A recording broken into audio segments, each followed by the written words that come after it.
pertinente. Une caverne aux 1000 trésors qui accueille aussi ses propres livres.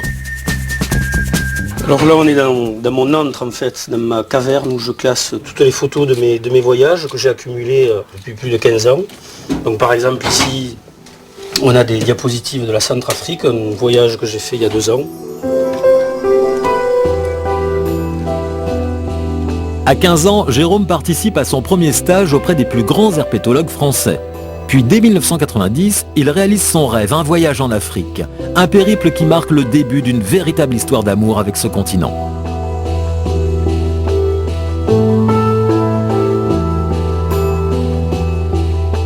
Tous les 3-4 mois je pars en voyage et entre-temps j'ai qu'une envie, c'est effectivement de repartir. Donc pour pallier à ça, je regarde mes diapositives le plus régulièrement possible. Depuis, notre aventurier a effectué une 50aine de voyages sur le continent africain. Des voyages très studieux dont il garde de nombreuses traces, dont ses films amateurs.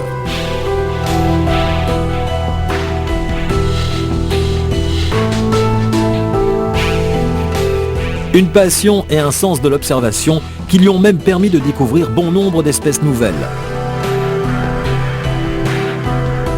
Jérôme se souvient de sa belle rencontre, c'était au Maroc avec une tortue aux yeux bleus.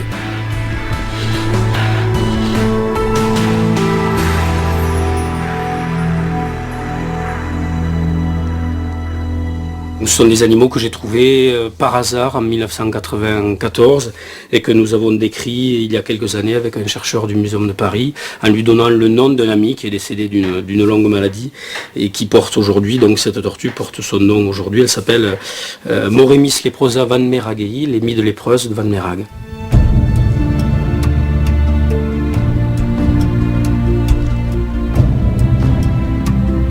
Consécration suprême, une tortue porte même son nom. Et là au Gabon, donc en pleine forêt équatoriale, j'ai eu la chance de trouver une nouvelle espèce de tortue qui, elle, n'a pas un statut de sous-espèce, mais un statut de véritable espèce. C'est-à-dire que c'était la première fois qu'on l'a trouvée et le plus grand spécialiste de tortue français lui a donné mon nom. Donc aujourd'hui, elle a un nom un peu rigolo, elle s'appelle la Péluse de Maran, Pélusio marani de son nom scientifique.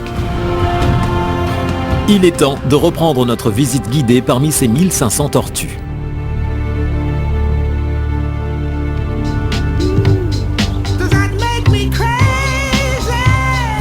Là on est dans un bassin un peu particulier qui abrite une espèce tout aussi particulière qui est une tortue alligator en fait.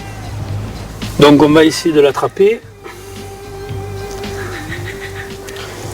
C'est une jeune tortue alligator, il faut savoir que c'est une espèce qui fait quand elle est adulte, plus de 100 kg. C'est une bête préhistorique qui a traversé les âges depuis des millions d'années, qui s'est sacrément bien adaptée à son climat, à son milieu de vie. Et si tu veux, elle a une particularité, cette bête, c'est qu'elle a dans sa bouche un petit ver qui est rougeâtre. En fait, c'est un appendice qui fait croire aux poissons qu'il s'agit d'un petit ver de vase. Elle reste au fond de l'eau, la gueule ouverte. Elle agite ce petit appendice. Le poisson qui est attiré, si tu veux, va essayer d'attraper le ver. Et en fait, c'est un leurre qui permettra à la tortue d'attraper les poissons, quoi.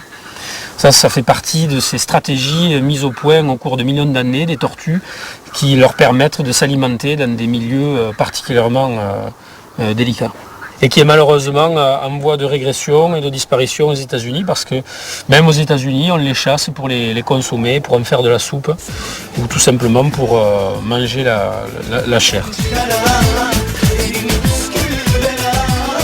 Dans le monde, il existe près de 300 espèces de tortues, réparties en 2 catégories, les terrestres et les aquatiques. Les premières sont sédentaires, n'aiment pas beaucoup les voyages et préfèrent s'enfouir sous terre. Les secondes, elles, parcourent les océans. Les tortues terrestres traversent parfois les cours d'eau, mais au prix d'un gros effort. Elles se contentent alors de flotter, sans jamais plonger car elles se noieraient. Les tortues d'eau, elles, accostent sur la terre ferme parfois, mais jamais pour très longtemps.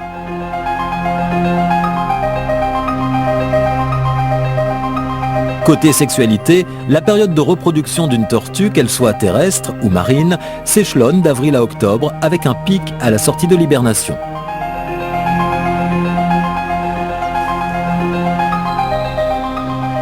En fonction des espèces, la femelle va mettre 2 à 3 semaines, voire un mois, avant de déposer sa ponte, de trouver un endroit pour faire sa ponte. Mais ensuite, le temps d'incubation des œufs s'échelonne là aussi en fonction des espèces, à 1 mois, de 1 mois à 3 mois en général, en fonction des conditions climatiques. Passé ce laps de temps, la femelle va partir et elle ne s'occupera plus jamais des œufs, elle laisse les œufs